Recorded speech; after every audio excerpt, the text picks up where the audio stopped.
Assalamualaikum warahmatullahi wabarakatuh. Saudara-saudara kaum muslimin dan muslimah, mari kita simak ceramah Kiai Haji Zainuddin MZ sesaat lagi.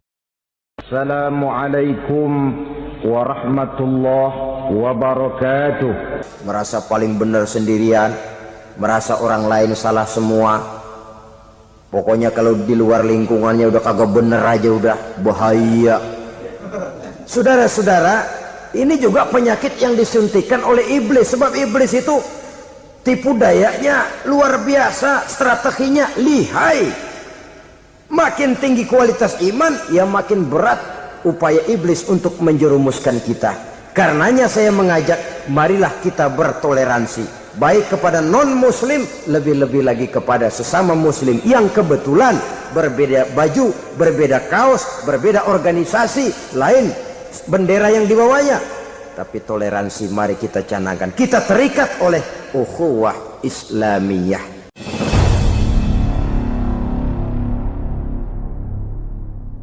Maksud utama daripada diutusnya Rasulullah sallallahu alaihi wasallam ke alam ini tidak lain adalah untuk memperbaiki akhlak manusia. 14 abad yang lalu, dari sebuah kota kecil yang tidak ada dalam peta, lahir satu proyek raksasa, proyek memperbaiki akhlak manusia. Di tengah-tengah dunia pada ketika itu, Eropa masih biadab, Afrika belum dikenal orang, Asia sungguh sangat terbelakang, dan semenanjung Arabia dari berbagai aspek kehidupannya dikenal sebagai masyarakat jahiliyah. 13 tahun pertama dari perjuangan selama periode Mekah, apa yang dilakukan oleh baginda Rasul tidak lain adalah memperbaiki akhlak manusia kepada Allah Subhanahu wa ta'ala dengan menanamkan roh, jiwa dan semangat tauhid.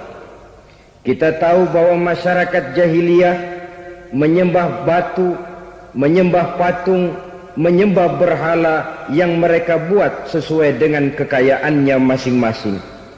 360 berhala di sekeliling Ka'bah merupakan bukti nyata dari sesembahan mereka. Yang kaya membuat berhala dari emas lalu disembah, yang setengah kaya bikin patung dari perak lalu disembah, yang hampir miskin bikin Tuhan dari kayu lalu disembah, yang miskin benar tepung terigu diadonin lalu dibentuk seperti wujud seseorang kemudian disembah, dan apabila selesai nyembah perutnya terasa lapar, Tuhannya habis dipretelin. Sepanjang sejarah kemanusiaan cuma masyarakat jahiliyah saja yang sampai makan Tuhan. Sesadis-sadisnya bangsa Indonesia belum pernah sampai makan Tuhan. Maka menghadapi manusia seperti ini, yang pertama dilaksanakan oleh Rasul memperbaiki akhlak mereka kepada Allah, menanamkan la ilaha illallah, bahwa tidak ada Tuhan yang perlu disembah selain daripada Allah Subhanahu wa ta'ala. Ini hakikatnya merupakan inti daripada ajaran Rasul-Rasul terdahulu. Kenapa? Seluruh Rasul bersumber dari satu sumber yang sama, yaitu dari Allah Subhanahu wa ta'ala. Maka prinsip ajaran ketuhanan yang mereka bawa tentu saja sama. Nabi Adam mengajarkan la ilaha illallah, Nabi Nuh mengajarkan la ilaha illallah, cuma tentu sambungannya Nuh Rasulullah.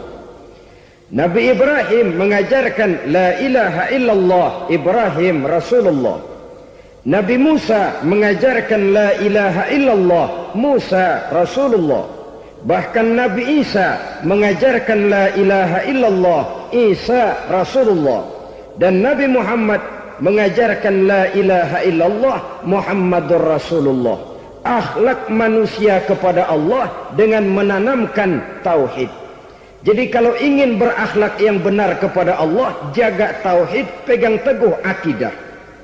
Saudara-saudara kaum muslimin rahimakumullah, lawan daripada tauhid adalah kufur. Kufur bisa dua, bisa kufur iman, bisa kufur nikmat. Kufur itu sifatnya, kafir itu orangnya. Ada orang kufur iman, dan ini merusak akhlak kepada Allah subhanahu wa ta'ala. Kufur iman itu kadang-kadang bentuknya syirik, orangnya disebut musyrik. Kufur iman itu kadang-kadang bentuknya nifaq, orangnya disebut munafik. Kufur iman itu kadang-kadang bentuknya riddah, orangnya disebut murtad. Ini merupakan jenis daripada kufur-kufur iman dan tergelincirnya manusia daripada akhlak kepada Allah subhanahu wa ta'ala. Benar, di zaman sekarang kita tidak menyembah berhala. Memang di zaman sekarang kita tidak menyembah patung. Iya, kita tidak berkeyakinan Tuhan lebih dari satu. Tapi kadang-kadang akhlak kita kepada Allah sering lentur dan luntur, sering bergoyang dan tergoncang, sering kena erosi dan polusi. Bahwa kita tidak menyembah Latta, Uzza, Manat dan Hubal seperti masyarakat jahiliyah dahulu, memang. Tapi Latta zaman sekarang, Uzza zaman sekarang, Manat dan Hubal di zaman sekarang, berhala-berhala di abad kita sekarang ini, kadang-kadang bernama harta, kadang-kadang bernama wanita, kadang-kadang bernama tahta, mungkin juga bernama Toyota. Sesuatu yang lebih kita agungkan daripada Allah, menjelmalah dia menjadi berhala-berhala di zaman kita sekarang ini. Manakala kita di kantor sudah lebih takut kepada kepala bagian kita daripada kepada Allah, maka Tuhan kita barangkali adalah kepala bagian kita. Manakala kita sudah lebih takut kepada manusia daripada kepada Allah, bergeserlah akhlak kita kepada Allah, mengagungkan manusia dan menomorduakan Allah. Maka di zaman sekarang akhlak kita kepada Allah sering kena erosi, sering kena polusi. Mungkin karena sulitnya lapangan kerja, tingginya tensi ekonomi, persaingan hidup yang makin tajam, sulitnya mencari lapangan kerja, orang kadang-kadang nekat, sedikit pertimbangan picik, pandangan, mudah melakukan potong kompas, sehingga terjadilah perbuatan-perbuatan yang memelencengkan akhlak kita kepada Allah subhanahu wa ta'ala. Kadang-kadang terjebak mempercayai selain daripada Allah. Kadang-kadang terjebak di dalam mengagungkan yang selain daripada Allah lebih dari yang seharusnya. Terkenalah akhlak kita kepada Allah jaringan-jaringan erosi dan polusi. Kufur sebagai lawanan daripada tauhid merupakan sifat daripada orang yang tidak berakhlak kepada Allah. Bentuknya pertama bisa syirik. Syirik itu artinya meyakini ada Tuhan lain selain daripada Allah. Itu yang namanya syirik. Jadi percaya Tuhan ada, cuman Tuhannya kelebihan. Itu yang disebut syirik, dan itu merupakan cerminan dari akhlak yang rusak kepada Allah subhanahu wa ta'ala. Berkeyakinan Tuhan lebih dari satu, berkeyakinan bahwa Tuhan itu beranak atau diperanakkan, atau mengagungkan sesuatu sama dengan Allah, atau menjadikan yang selain Allah sebagai tujuan akhir daripada perjalanan kehidupan ini, maka itu sudah terjebak kita dalam musyrik. Dan syirik satu dosa yang tidak berampun. Bahasa kasarnya, yang namanya syirik itu jenis bapak moyangnya dosa.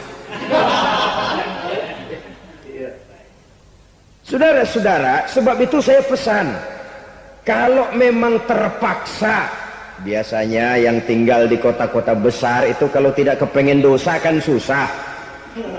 Kalau terpaksa harus bikin dosa, cari yang kecil-kecil saja, yang kira-kira taubatnya gampang. Umpamanya pulang sholat Jumat nukar sendal, umpama yaitu jelas dosa, tapi dosa yang taubatnya agak mudah. Jangan sampai terjebak ke dalam syirik, menyekutukan Allah. Kalau sudah menyekutukan Allah, Allah dimadu, murka benar Allah kepada kita. Innallaha la yaghfiru ayyushraka bih wa yaghfiru ma duna dzalika liman yasha. Allah tidak akan memberi ampun kepada orang yang menyekutukannya dengan sesuatu, tapi Allah mau mengampunkan dosa yang selain itu bagi orang yang dikehendakinya. Jadi orang-orang yang sudah terjebak syirik, menyekutukan Allah, meyakini ada Tuhan lain selain daripada Allah, meyakini Tuhan beranak atau diperanakkan, bagaimanapun baiknya mereka di dunia, bagaimanapun sosial jiwanya, bagaimanapun pemurah tangannya memberikan santunan dan pertolongan kepada orang lain, kalau sudah syirik, seluruh nilai kebaikannya akan tidak ada gunanya lagi, karena tidak ada tempat nilai kebaikan itu bergantung. Sedangkan kita berbuat baik agar diterima oleh Allah. Kalau Allahnya marah kepada kita, siapa yang akan menerima nilai kebaikan itu sendiri? Ini bentuk yang pertama. Yang nyata-nyata menyembah berhala, syirik. Yang nyata-nyata beriktikad Tuhan lebih dari satu, syirik. Atau yang tersamar. Yang tersamar itu yang sering jadi penyakit kita. Saya sejak ada perkutut ini di rumah, perkutut. Saudara-saudara, yang merusak akhlak kepada Allah, yang merusak tauhid setelah syirik, bisa juga berbentuk nifak. Nifak itu sifatnya, orang yang punya sifat nifak disebut munafik. Asal katanya dari nafakun. Nafakun itu satu lubang yang punya dua muka, seperti goa, ada tempat masuk, ada tempat keluar. Maka munafik orang yang punya dua muka. Kalau bahasa kita, pandai bermain minyak di atas air. Manis jika berhadapan, balik belakang lain bicara. Sehingga apa yang dinamakan nifak, kata Imam Ali Al-Jurjani dalam kitab ta'rifatnya, izharul imanu bil lisan wa kitmanul kufri bil qalbi. Menyatakan, menampakkan iman dengan lidahnya, tapi menyembunyikan kekafiran dalam hatinya. Dengan kata lain, lidahnya mah iman, hatinya mah kafir. Padahal hati itu yang dilihat, padahal hati itu yang dinilai. Kenapa lidahnya mengaku iman? Ya mungkin karena kepepet, mungkin karena kepentingan, mungkin karena ingin mencari kelemahan orang, lalu dia pura-pura beriman. Tapi sesungguhnya hatinya kufur. Ini merupakan penyakit munafik. Dan terus terang, menghadapi orang munafik jauh lebih berat daripada menghadapi orang kafir. Kenapa? Munafik ini kan musuh dalam selimut. Mau dibilang musuh nyata-nyata, apalagi di zaman Rasul ya, ketika periode Madinah, berat sekali menghadapi orang munafik. Mau dibilang kafir, kalau ketemu assalamualaikumnya medok juga. Mau dibilang mukmin, di belakang ngegerundel, nyari-nyari penyakit, nyari-nyari lantaran, mencari-cari gara-gara. Kalau kafir jelas kafirnya, kalau musyrik jelas musyriknya. Tapi munafik, di depan kita dia mengaku beriman, di belakang kita dia caci maki kita. Maka demikian rupa watak orang munafik, Allah benci betul. Sampai dalam Quran orang munafik itu divonis innal munafikin fid darkil asfal minan nar. Orang-orang munafik di dasar jurang neraka yang paling bawah, keraknya neraka. Saudara-saudara kaum muslimin rahimakumullah. Sebab munafik sangat berbahaya. Membahayakan umat, membahayakan agama. Di depan kita mereka ngaku pura-pura beriman, kalau pidato luar biasa, memuji agama setinggi langit, menampakkan seolah-olah dia orang yang dekat dengan agama. Saudara-saudara, agama penting, agama mutlak. Tapi yang ngomong begitu agamanya apa? Remeng-remeng. Cuma sekedar lipstick, cuma sekedar dekorasi, cuma sekedar kamuflase buat ngibuli orang lain. Dia mengaku beragama, mengatakan agama mutlak, menganggap agama penting, seolah-olah memperhatikan benar tentang tatanan kehidupan beragama, tapi sebenarnya di hatinya tidak lebih berkecamuk penyakit-penyakit kufur. Maka sifat munafik ini termasuk menodai tauhid, artinya merusak akhlak kita kepada Allah Subhanahu wa ta'ala. Sifat yang ketiga yang juga merusak akhlak kita kepada Allah dinamakan riddah. Riddah itu sifatnya, orang yang punya sifat riddah disebut murtad.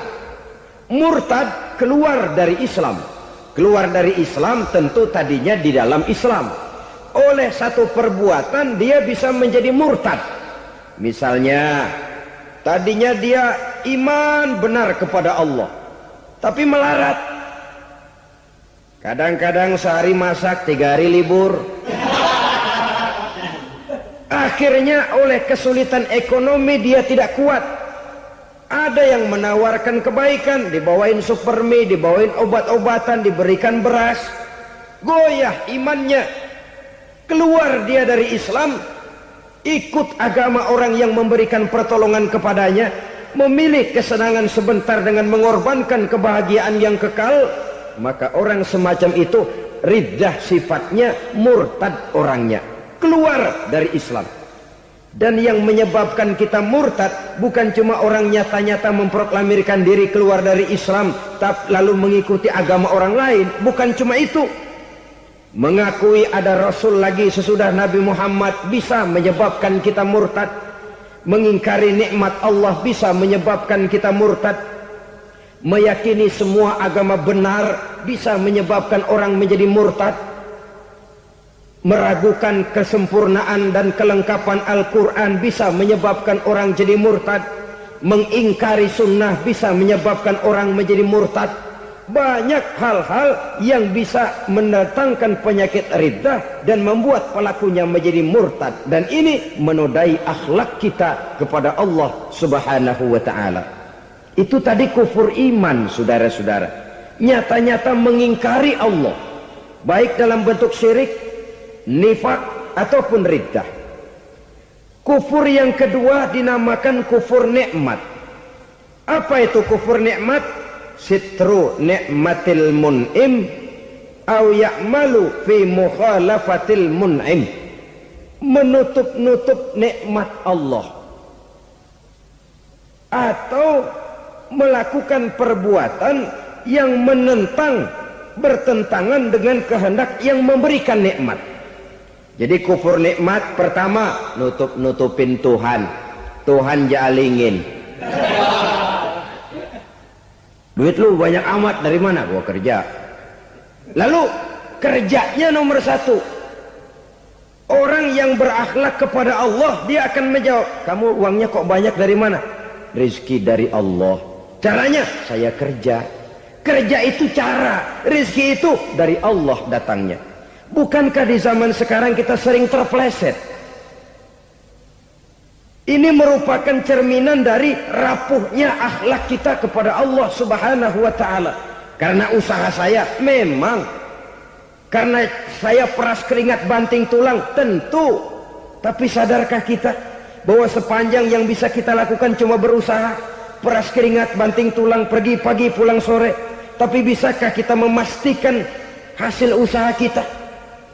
Apalagi yang paling dekat, misalnya saja yang sungguh-sungguh di luar jangkauan kemampuan kita, soal rizki, soal jodoh, soal maut. Kitakah yang mengatur? Kitakah yang menentukan? Subhanallah. Manusia sungguh tidak berdaya menghadapi 3 hal paling pokok ini. Rezeki, kita cuma bekerja. Kitakah yang menentukan? Tidak. Kita berusaha saja, rezeki belum pasti dapat. Apalagi kalau kita tidak berusaha. Jangan terjebak dalam fatalisme. Belum perang udah nyerah. Emang dasar rezeki datangnya dari Tuhan, gak usah kerja dan ntar juga kalau dia datang. Dari mana datangnya? Kerja saja belum tentu dapat rezeki, apalagi kalau tidak kerja. Yang jelas usaha perlu kepastian, itu urusan Allah. Ini akhlak kepada Allah Subhanahu wa ta'ala. Jodoh juga begitu. Kita berusaha, kita berupaya, Allah menghendaki lain jadinya. Maut juga begitu. Siapa sih yang pengen ngadepi maut? Siapa sih yang pengen mati?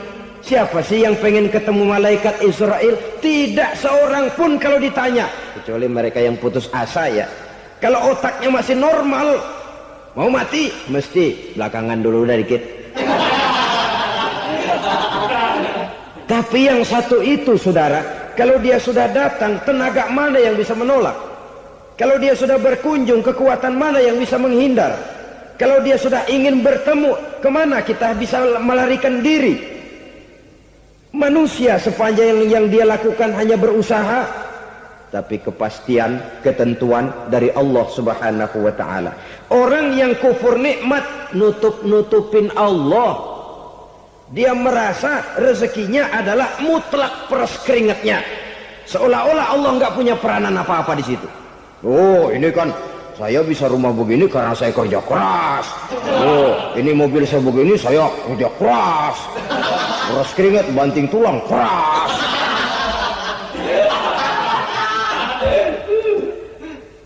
Saudara-saudara kaum muslimin rahimahkumullah. Jadi menutup-nutupi Allah.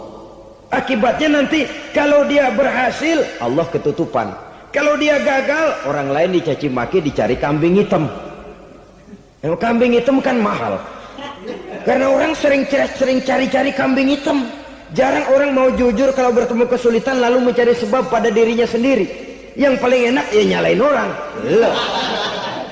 Lo begitu.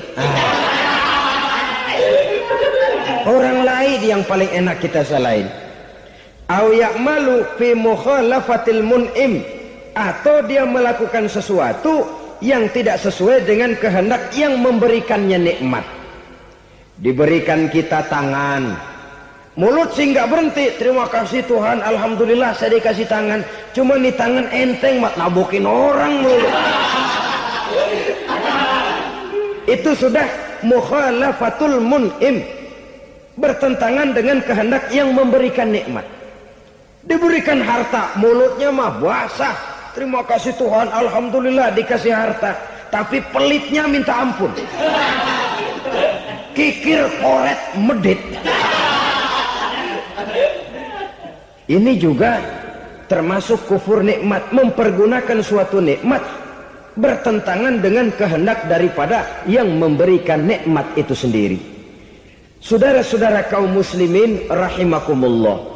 Oleh karenanya kufur iman memang lebih bahaya daripada kufur nikmat. Tapi jangan lupa, kufur nikmat bisa menyeret orang kepada kufur iman. Nah kalau Allah udah dialingin, Tuhan sudah dinomor duain, lama-lama kenapa dia tidak mendewakan dirinya sendiri? Mendewakan pangkatnya, mendewa-dewakan otaknya, mendewa-dewakan kemampuannya. Pada awalnya dia memang cuma kufur nikmat, tapi lambat laun kalau ini tidak diobati, secara pasti orang akan mengarah kepada kufur iman. Bisa berbentuk syirik, bisa berbentuk nifak, bisa berbentuk riddah. Saudara-saudara, oleh karena itu menjaga akhlak kepada Allah mutlak penting. Sebab apa? Kita tidak berakhlak kepada manusia saja, kita dikucilkan dari pergaulan. Kalau kita tidak berakhlak kepada Allah, dikucilkan oleh Allah. Hadis qudsi menyatakan, man lam yashkur ala na'mai wa lam yasbir ala balai falyakhruj min tahtis samai falyatlub rabban siwaya. Kata Allah, siapa orang yang tidak mau bersyukur terhadap nikmat yang aku berikan kepadanya dan tidak mau sabar terhadap ujian yang aku berikan kepadanya, falyakhruj min tahtis samai, persilahkan saja keluar dari kolong langitku. Waliyatlub rabban siwaya, tolong cari Tuhan lain selain daripada aku. Murka Allah, diusir, cuman gak kedengeran aja. Siapa yang tidak mau syukur terhadap nikmatku, siapa yang tidak mau sabar terhadap ujian yang aku berikan kepadanya, persilakan keluar dari kolong langitku ini, cari Tuhan lain selain aku. Dan langit Tuhan yang punya, Tuhan kita lawan, diusir dari kolong langit, mau pindah ke kolong mana?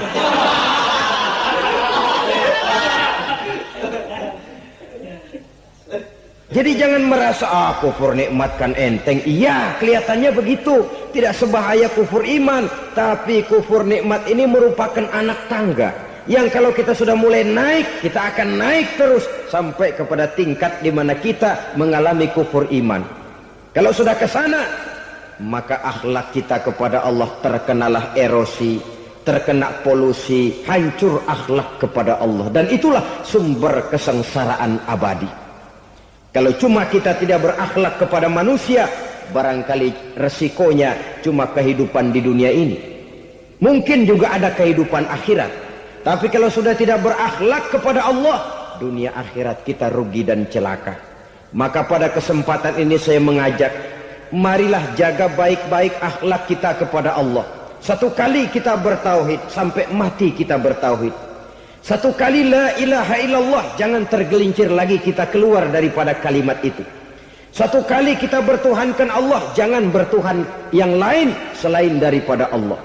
Jangan sekutukan Allah, jangan samakan Allah dengan sesuatu, jangan mengangkat yang lain sama agungnya dengan Allah. Sebab dengan demikian kita seolah-olah sudah mengotori akhlak kita kepada Allah Subhanahu wa ta'ala. Ini berat, saudara-saudara. Ini tidak ringan. Kadang-kadang saya katakan tadi, masalah ekonomi, kadang-kadang persaingan hidup yang makin tajam, di tengah lapangan kerja yang makin sulit, di tengah orang banyak potong kompas. Kalau berpatokan kepada nilai tauhid, la ilaha illallah, tidak ada Tuhan selain Allah, maka saya tidak akan takut kecuali hanya kepada Allah. Saya tidak akan menggantungkan hidup kecuali hanya kepada Allah. Saya tidak akan minta rezeki kecuali hanya kepada Allah. Kadang-kadang situasi yang nekat membuat kita kehilangan keseimbangan, kehilangan pertimbangan, picik pandangan. Akibatnya kita merusak akhlak kepada Allah Subhanahu wa ta'ala. Ironinya kan orang sekarang kalau ditanya, lu nyolong ya? Iya. Kok berani? Emang. Lu nggak tahu Tuhan lihat? Tahu. Kok nyolong juga? Biarin. Kalau Tuhan mah lihat, jangan ribut. Enggak ribut katanya. Kalau orang lihat, 2 orang saja tahu, geger kelurahan. Ini kan sudah mendustai dirinya sendiri, sudah merusak akhlaknya kepada Allah Subhanahu wa ta'ala. Tuhan enggak ribut katanya. Saudara hadirin yang saya hormati, jadi oleh karenanya akhlak kita kepada Allah merupakan basis daripada kehidupan beragama. Kalau itu sudah mulai rapuh, mulai terkena erosi dan polusi, mulai rusak, dikhawatirkan nanti nilai ibadah kita kepada Allah juga akan turut ambruk karenanya. Saudara-saudara kaum muslimin rahimakumullah, tugas yang kedua memperbaiki akhlak manusia kepada sesama manusia. Kita tahu Islam sesuai dengan namanya adalah agama damai. Maka akhlak manusia kepada sesama manusia menempati porsi yang penting dalam kehidupan beragama. Bagaimana seorang muslim bergaul, bertata krama terhadap sesama manusia. Mari kita lihat lebih jauh persoalannya.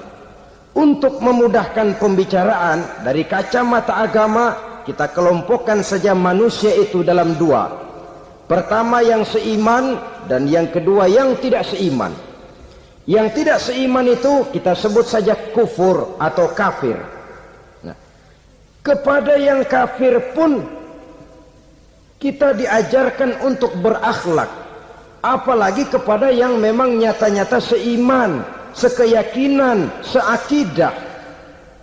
Kemanapun Islam datang, Ke negara manapun ia masuk, ia tidak menaburkan kerusakan.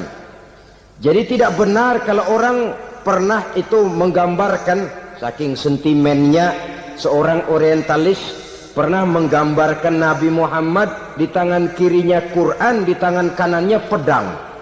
Menggambarkan seolah-olah Islam dikembangkan dengan kekerasan. Sebenarnya tidak sama sekali. Kalaupun dalam sejarah perkembangan Islam pernah terjadi perang, maka perang dalam Islam sesungguhnya apabila kita amati sejarahnya bukan untuk memaksakan agama, karena memang agama tidak bisa dipaksakan, tetapi justru untuk mempertahankan agama dari segala macam hambatan, rintangan, hinaan dan fitnahan. Tapi kemanapun yang jelas Islam masuk, dia tidak pernah membuat kekacauan, kerusuhan ataupun penghancuran. Candi Prambanan bahkan dipugar, gereja-gereja tidak ada yang dihancurkan oleh umat Islam. Kenapa? Islam agama damai. Soal agama, soal lakum dinukum waliyadin, la ikraha fid din, qad tabayyana ar-rusydu minal ghayy. Tidak ada paksaan dalam beragama, sebab nyata yang benar dengan yang tidak benar. Belum pernah ada orang kafir masuk ke perkampungan orang Islam lalu dikejar-kejar, diteriakin kafir, kafir, sunatin.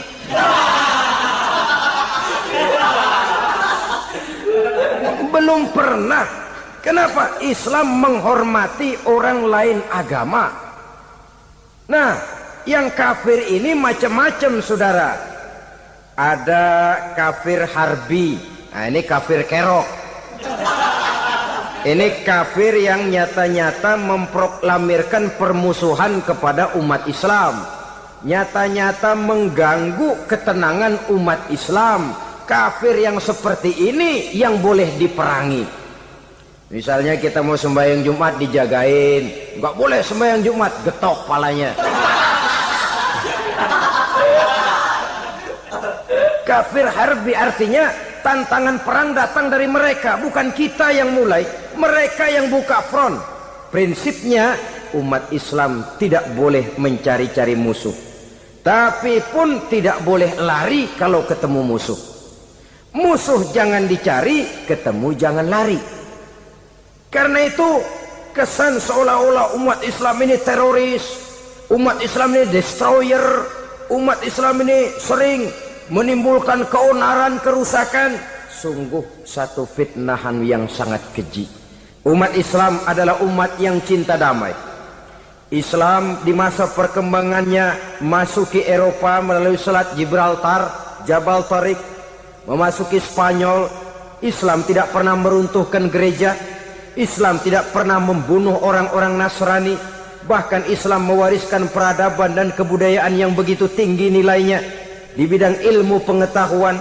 Sampai ketika itu Barat banyak mengkaji ilmu pengetahuan dari dunia Islam. Buku-buku berbahasa Arab diterjemahkan ke bahasa Yunani, dipelajari oleh para cendekiawan di negeri Barat sana. Mereka mengambil manfaat yang banyak dari masuknya Islam ke Eropa. Sementara gereja tetap berdiri dengan megahnya. Kuil-kuil tempat peribadatan tidak satupun yang diusik-usik. Kenapa? Islam agama yang cinta damai. Asal dia tidak diganggu, asal kehormatannya tidak dihinakan. Jadi kafir harbi, kafir yang nyata-nyata nantang perang, ngajak berkelahi. Itu kafir yang nyari penyakit. Kafir harbi ini boleh diperangi dengan catatan mereka yang memang mulai. Yang kedua kafir zimmi. Kafir zimmi, kafir yang hidup di tengah mayoritas muslim, tapi mereka mau hidup dengan aman, damai, tenang. Mereka wajib dilindungi. Bahkan Nabi pernah memberikan satu jaminan, man aza zimmiyan faqad azani. Siapa yang mengganggu orang kafir zimmi sama saja dengan mengganggu saya. Kehormatannya dijaga, harta bendanya dilindungi, anak istrinya pun dilindungi. Dan ini jadi kenyataan. Saudara bisa lihat di negara-negara yang mayoritas penduduknya beragama Islam, orang-orang kafir di luar Islam hidup dengan tenang, aman, damai. Di Saudi Arabia, di luar tanah haram, di luar Mekah dan Madinah, banyak orang-orang kafir mencari nafkah, mereka tenang, aman, dilindungi undang-undang. Begitu di Mesir, begitu di negara Indonesia yang berdasarkan Pancasila ini. Kehidupan beragama menimbulkan gairah, rukun, tenang, aman, damai, sepanjang tidak saling ganggu, tidak saling usik, menghargai orang yang sudah beragama, tidak menjadikan penganut suatu agama sebagai sasaran dari dakwah agama lainnya. Saudara-saudara kaum muslimin rahimakumullah. Jadi memang oleh Al-Quran kita dianjurkan asyidda 'alal kuffar ruhama bainahum. Tegas kepada orang kafir, kasih sayang kepada sesama muslim. Tapi tegas bukanlah berarti marah-marahan, bukan berarti musuh-musuhan, bukan ngajaki perang. Tegas dalam arti punya garis tentang kehidupan beragama, lakum dinukum waliyadin. Soal kehidupan sosial, mari kerjasama. Bangun jalan, ayo rame-rame. Siskamling, mari bebarengan. Bikin puskesmas, mari sama-sama. Tapi kalau sudah soal agama, itu tidak perlu ada toleransi agama. Yang perlu toleransi antar umat beragama. Kalau umatnya mau kerjasama silakan, tapi tidak menyangkut soal ibadah. Jangan kerjasama di bidang ibadah. Itu kerjasama yang salah pasang, saudara-saudara. Sehingga dengan demikian toleransi adalah menyangkut kehidupan antar umat beragama. Sedangkan agama sendiri punya kapling yang nyata. Sehingga dengan demikian tegas kepada orang kafir dalam arti kita punya satu kepribadian. Tidak ngambang. Nggak lalu kalau ditanya orang, sebenarnya agama lu apa sih? Ah, gua mah gimana musimnya aja. Agama pakai musim kayak rambutan. Akhirnya ya begitu, musim-musiman. Ke masjid kelihatan, ke gereja hayo, ke candi nongol, ke apa? Bingung malaikat bagaimana nyatetnya nih bocah ini. Di mana aja ada. Kita punya satu kepribadian. Saya muslim dan garis saya ini, lakum dinukum waliyadin. Bagi Tuhan persilakan agama Tuhan, bagi kami agama kami. Kami hormati Tuhan, Tuhan hormat kepada kami. Tapi soal agama, kaplingnya jelas. Kerjasama, mari urusan muamalah, bidang sosial. Yuk kita siskamling sama-sama dengan orang lain agama. Mari jaga kerukunan, kesatuan, persatuan, kekompakan. Perbaiki jalan yang rusak, mari sama-sama. Mendandani jembatan yang runtuh, mari sama-sama. Tapi sembahyang, kaplingnya lain-lain. Sebab Nabi juga dulu pernah ditawarkan begitu loh sama kafir jahiliyah dulu, Quraisy itu. Sudah Muhammad, sekarang begini saja, kita join aja daripada marah-marahan. Hari ini saya oke menyembah Tuhanmu Allah, besok gantian kamu menyembah Tuhan kita Latta, Uzza, Manat dan Hubal. Turun, qul ya ayyuhal kafirun la a'budu ma ta'budun. Soal ibadah kaplingnya jelas, tidak boleh dicampur adukkan. Sebab kalau tidak, kita akan mulai kehilangan identitas diri. Dan disitulah krisis kehidupan keyakinan beragama dimulai. Dari krisis identitas.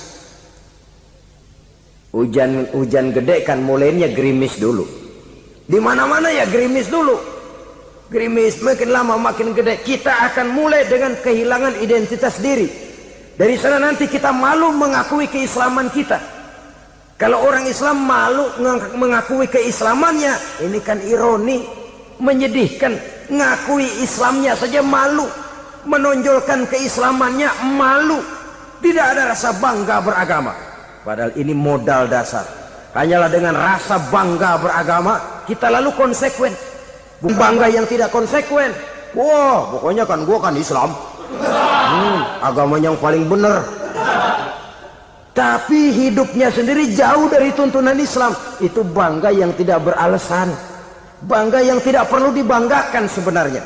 Kebanggaan yang membuat kita konsekuen dan dekat dengan kehidupan beragama. Jadi dengan demikian saudara-saudara, kepada non-muslim kita juga harus berakhlak. Bukankah ini sudah dicontohkan oleh Rasul? Bagaimana beliau disambiti orang di Taif, yang menyambiti malah didoakan. Bagaimana Suraqah mau membunuh beliau, Malah Suraqah didoakan. Bagaimana Abu Jahal dan Abu Lahab saking mangkalnya. Ini Abu Jahal pernah gali lubang di kamarnya sendiri di depan tempat tidurnya. Setelah dia gali lubang, ditutupin pakai keraras korma. Lalu dia tarik selimut, belagak meriang. Dia pesan pesuruhnya, bilangin Muhammad encangnya meriang. Pamannya sakit, minta ditengokin. Nabi dengan segala husnuzonnya berangkat nengokin. Abu Jahal dari balik selimut ngintip. Itu dia Muhammad, itu dia tuh. Dia tuh, masuk Dani, masuk. Mulai di jalan, senang Abu Jahal. Terus dah. Begitu ke pelosok, masuk ke lubang, gue pendem terus lalu. Memang niatnya mau mencelakakan Nabi.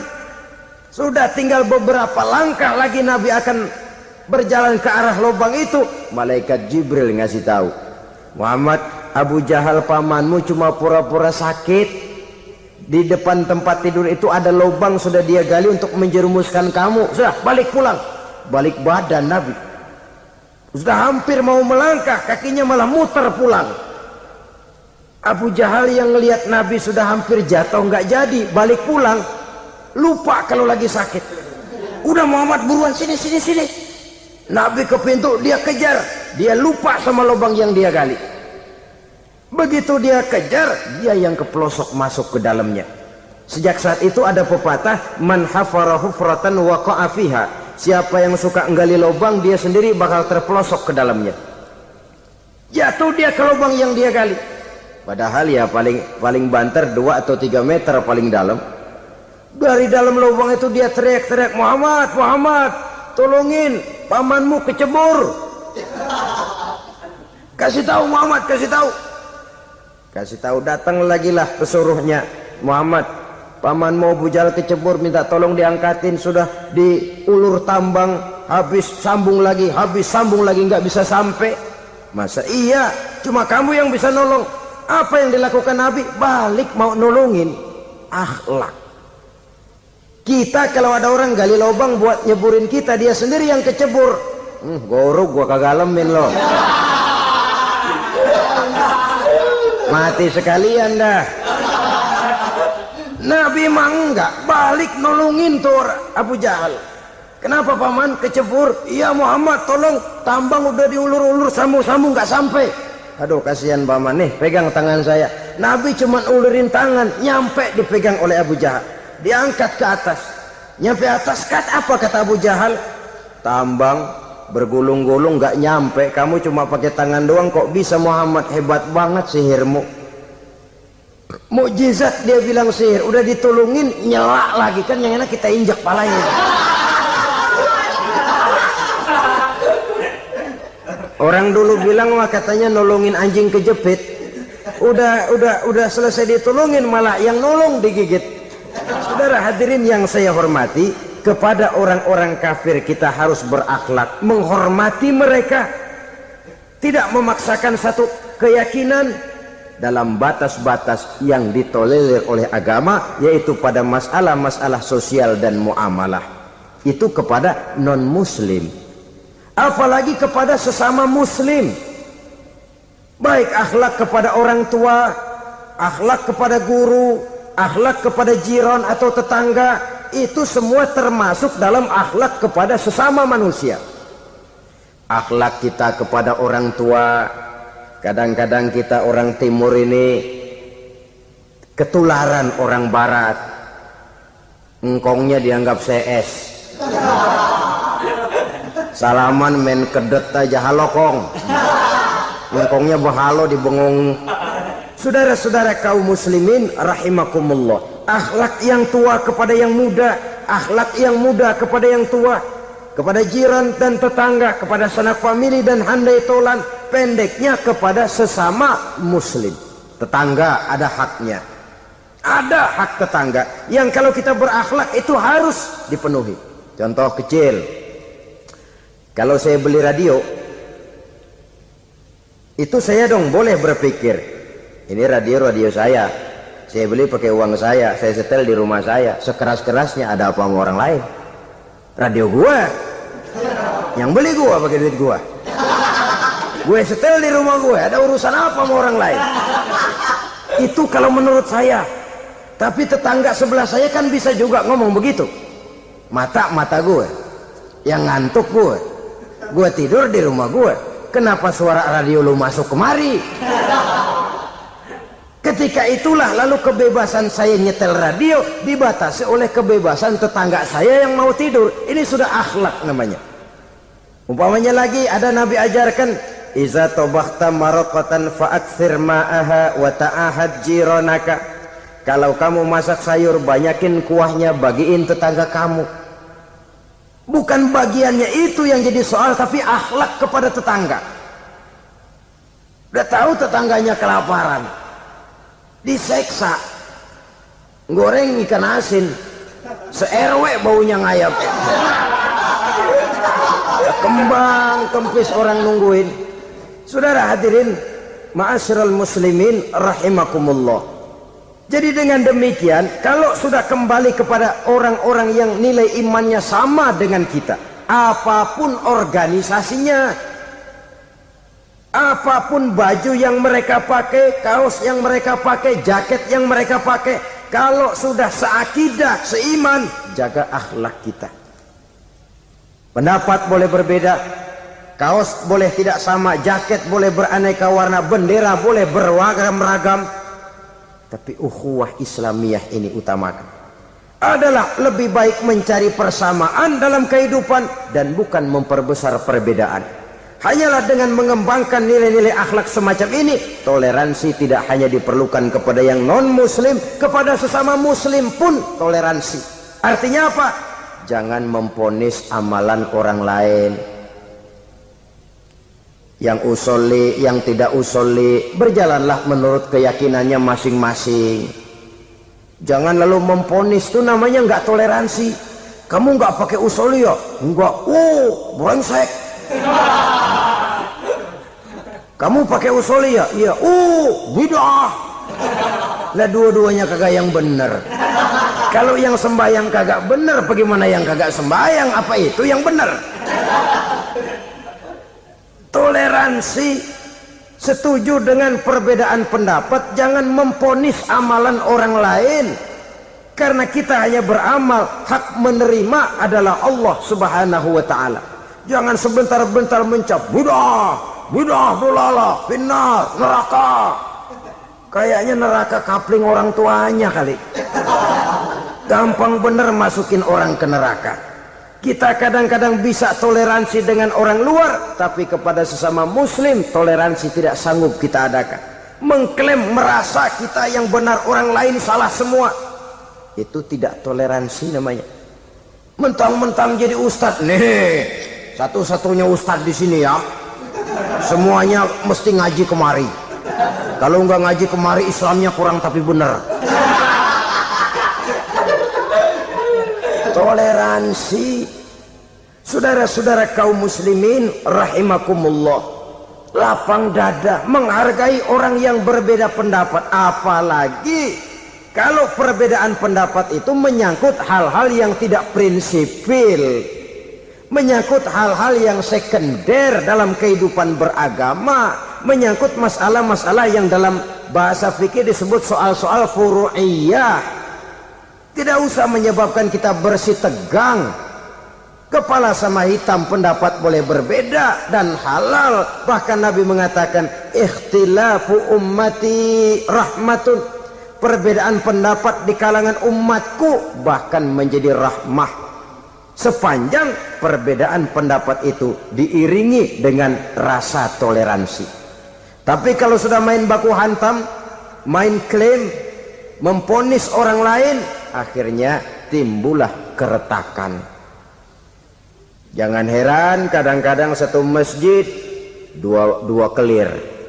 Ya soal kelir boleh kelar-kelir, boleh kelar-kelir, tapi kalau harus terlalu mencolok menyebabkan timbulnya keretakan, saya kira yang akan turun bukan lagi rahmah tapi bala.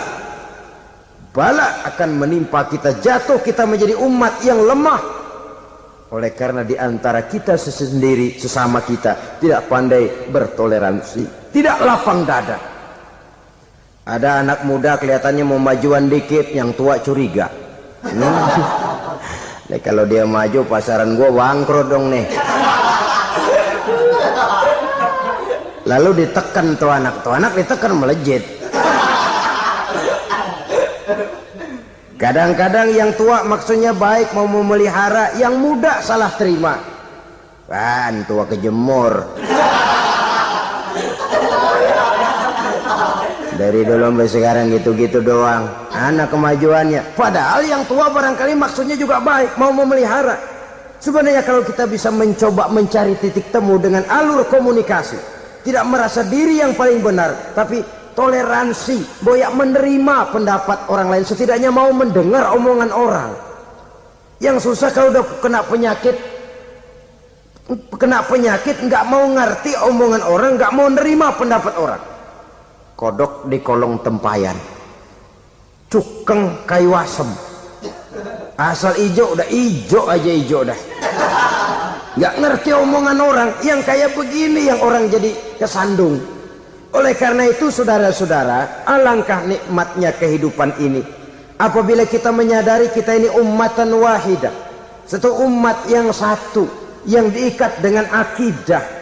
Kalau kepada yang non muslim saja kita diajarkan untuk berakhlak, apatah lagi kepada yang seiman, seakidah, sekeyakinan. Wajarkah perbedaan pendapat yang kecil-kecil lalu menyebabkan kita bertolak belakang, cerai-berai, centang perenang? Bila bertemu di jalan yang satu menyisih ke kiri, yang lain menyingkir ke kanan. Kalaupun juga bercampur di tengah kumpulan orang banyak, persis air dengan minyak. Yang atu melengos, yang atu madep mojok. Orang lain senyum, dia mau pada manyun.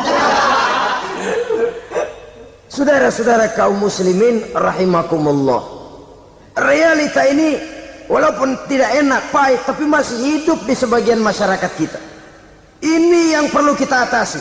Soal toleransi kepada orang lain, sejarah sudah membuktikan. Mari kita jangan cuma bisa mengajak orang lain, umat lain untuk bertoleransi dengan kita, tapi kepada sesama kita. Toleransi ini perlu kita tegakkan, perlu kita bina, terutama di dalam kita menuju bentuk ideal daripada konsep ukhuwah Islamiyah ini, yang memang selalu kita akan cari bentuk-bentuk idealnya sejalan dengan perkembangan situasi dan kondisi yang dihadapi oleh umat. Perbedaan organisasi, perbedaan kepentingan organisasi tidak seharusnya menyebabkan kita merasa meremehkan orang lain dan mengangkat diri, mengklaim diri sebagai yang ter. Jadi dengan demikian, apabila yang pertama tadi akhlak kepada Allah dinamakan hablum minallah, maka yang kedua ini merupakan hablum minan nas. Jikalau baik akhlak kita kepada Allah, baik akhlak kita kepada manusia, nikmat rasanya menjalani kehidupan. Kadang-kadang orang akhlaknya kepada manusia baik, tapi kepada Allah tidak baik.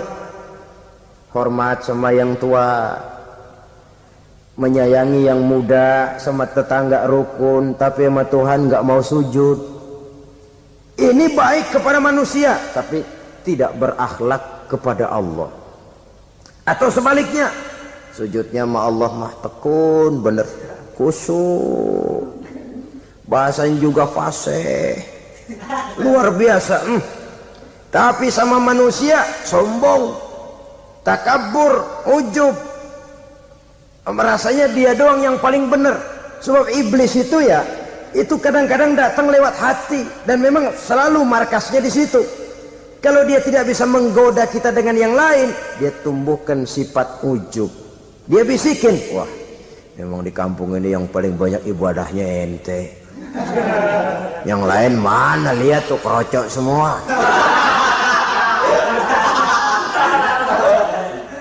Lalu di hati orang itu tertanam sifat iya ya. Nah, tatkala iya ya, dia sudah terkena serangan iblis. Akhirnya apa? Orang lain diremehin. Asalnya kagak mau sembahyang aja diajak salaman udah najis aja dah. Ketemu juga mukanya ditekuk 4. Akhirnya bukan ngajak malah ngenyek, ngina. Lah orang dihina makin jauh, makin tidak tersentuh. Bukan cara itu yang diajarkan oleh Rasul. Bahwa orang tidak mau sholat, tugas kita mengajak. Soal dia tidak sholat, itu dosa dia kepada Allah. Saudara-saudara kaum muslimin, ujub disuntikkan oleh iblis ke dalam hati kita. Sujudnya kepada Allah benar, tapi akhlaknya kepada sesama manusia. Merasa paling benar sendirian, merasa orang lain salah semua.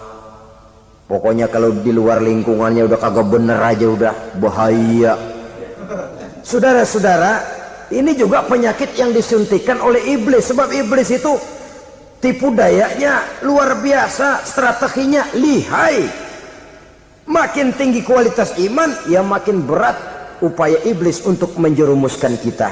Karenanya saya mengajak, marilah kita bertoleransi, baik kepada non muslim, lebih-lebih lagi kepada sesama muslim yang kebetulan berbeda baju, berbeda kaos, berbeda organisasi, lain bendera yang dibawanya.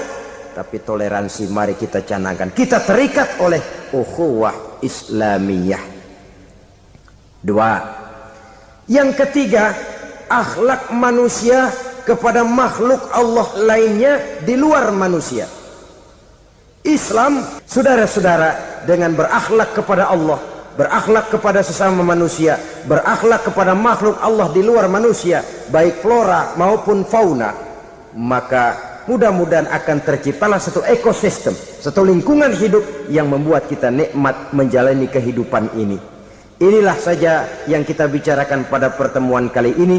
Terima kasih atas segala perhatian, mohon maaf atas segala kekurangan. Marilah kita membina nilai-nilai akhlak walaupun berat tantangannya. Sungguh lebih baik rakyat rendah yang berakhlak tinggi daripada pejabat tinggi yang berakhlak rendah. Karena nilai manusia pada akhirnya ditentukan oleh akhlaknya itu. Mau sukses di masyarakat, mari kita utamakan akhlak. Usikum wa nafsi bitaqwallah. Wassalamualaikum warahmatullahi wabarakatuh.